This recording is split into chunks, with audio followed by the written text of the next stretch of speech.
여러분 반갑습니다. 영상으로 보지만 늘 여러분을 위해서 뭔가 할 수 있다는 게 참 행복하다는 생각을 하게 됩니다. 계속해서 셀리더 순장 목자 도움서 내용을 가지고 오늘 5일차 내용을 진행하려고 하는데요. 포용하는 리더십입니다. 벌써 제목부터 뭔가 와닿죠. 일을 하다 보면 마음이 맞지 않거나 또 환경이 다른 사람과 함께 오이코스에 편성되면 나 거기 있고 싶지 않아요. 저 사람 때문에 다른 데 가고 싶어요. 라고 말하는 분들이 있습니다. 또 그렇게 말은 하지 않지만 그 마음 속에 그런 마음을 가지고 어쩔 수 없이 참여하는 분들도 있죠. 그런데 2세기의 기독교 변증학자인 데스가 보낸 편지를 보면 그 당시 2세기 교회 성도들의 모습이 이렇게 기록되어 있거든요. 제가 한번 읽어볼게요. 그리스도인은 서로 사랑합니다. 그들은 과부를 도와주며 괴롭히는 사람들로부터 고아들을 보호합니다. 자기 소유물을 없는 사람들에게도 거저줍니다. 낯선 사람을 보면 집으로 데려가고 마치 친형제인 것처럼 즐거워합니다. 그들은 다른 사람들과의 관계를 평범한 의미의 형제가 아닌 하나님 안에서 성령을 통해 맺어진 형제로 생각합니다. 이 아리스티데스의 고백처럼 초대교회가 인정받고 존경받을 수 있었던 것은 이렇게 그리스도 안에서 한 몸으로 한 형제 의식을 갖고 살았기 때문인 것이죠. 그런데 역사가 오래된 교회일수록 교인들은 서로가 잘 안다고 말합니다. 그런데 실제로는 그렇지 않죠. 그냥 자신이 가지고 있는 틀에 따라서 상대방을 판단하고 적당한 관계를 유지하는 경향을 보이고 있는 겁니다. 그러나 그것은 결코 건강한 신앙생활의 모습일 수 없는 겁니다. 그래서 이 책에서 계속 지금 이야기하고 있는 것처럼 관계를 위한 관계, 그러니까 관계를 맺기 위한 어쩔 수 없는 관계의 한계점을 먼저 잠깐 살펴보면요. 많은 분들이 이 오이코스 같은 소그룹을 관계를 중요하게 생각하는 프로그램으로 생각합니다. 그러니까 성도가 하나 되는 거 맞습니다 라고 말하지만 그리스도의 몸이라는 의식보다 관계를 중요하게 생각하는 프로그램으로 인식하는 경우가 적지 않다는 거죠. 여러분 그렇다면 어떤 일이 생길까요? 관계의 프로그램이 되어버리면 신앙의 뿌리는 한 몸이다, 한 교제라는 것이 왜곡이 되어버리는 겁니다. 그러다가 그 소그룹 안에 오이코스 안에 문제가 생기면 어떡할까요?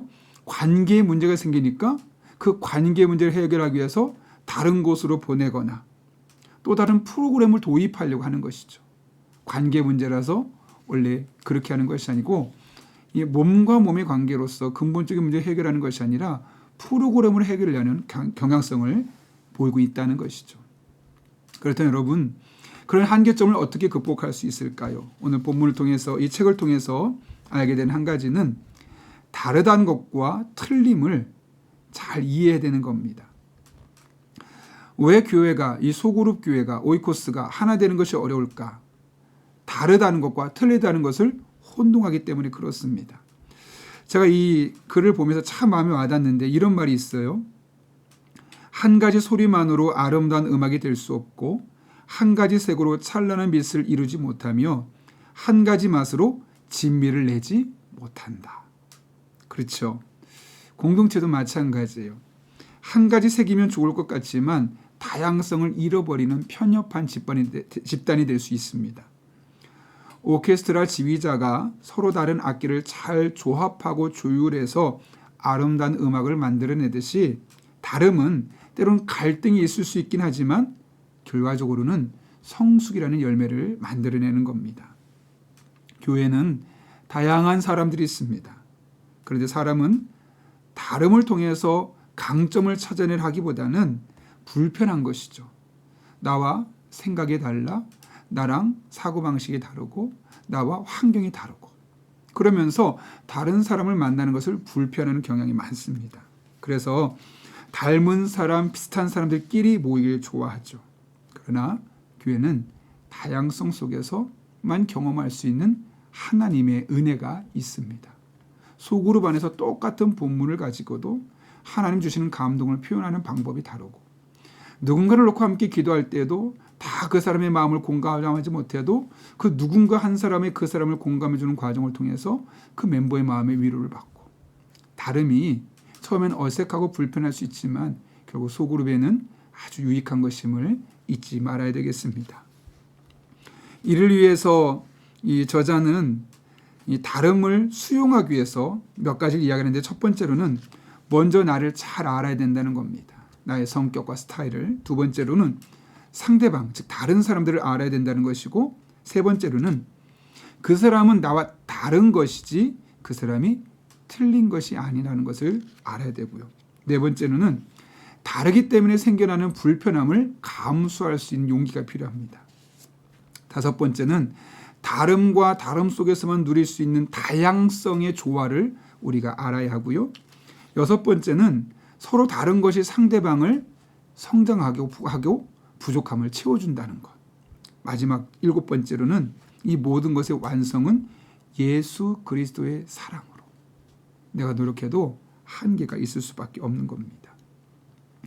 결국 공동체는 서로 다른 퍼즐을 통해 그림을 만들어 가는데, 이와 같은 사실 우리가 잘 기억하는 것이 중요하고요. 이를 위해 두 가지만 크게 말하면, 첫 번째로는 있는 그대로 인정하십시오. 막 바꾸려 하지 마시고 그 상대방에게 있는 것을 그대로 인정하고 존중해 주는 겁니다. 그 다음 크게 두 번째로 있는 그대로 용납하는 겁니다. 처음에는 인정하는 것이지만 한 걸음 나아가서 어떤 문제가 생길까요? 저 사람하고 맞지 않아요. 다른 것으로 옮겨주세요. 눈의 가시처럼 느껴지는 사람이 분명히 있을 겁니다. 그런데 여러분, 용납은 손해를 감수하는 깊은 수용성입니다. 상대방의 잘못된 것까지 받아들일 수 있는 것이 바로 용납이죠. 쉽진 않지만 우리 그리스도인이 반드시 가져야만 하는 가치입니다. 이렇게 다름을 인정하고 있는 그대로 인정하고 있는 그대로 용납하는 과정을 통해서 우리는 다름을 수용할 수 있는 그런 능력들이 생기는 것입니다. 바라기는 우리 오이코스 멤버들 다 다를 겁니다. 생김새도 다르고 학력 수준도 다르고 경제적인 수준도 다르고 생각도 다르고 살아왔던 경험도 다를 겁니다. 근데 다르기 때문에 유익이 있는 겁니다. 다르기 때문에 내가 경험할 수 없는 하나님을 다른 모습으로 경험할 수 있는 겁니다. 우리 오이코스 안에 그런 은혜가 날마다 경험될 수 있기를 예수님의 이름으로 축복합니다. 우리 함께 기도하겠습니다.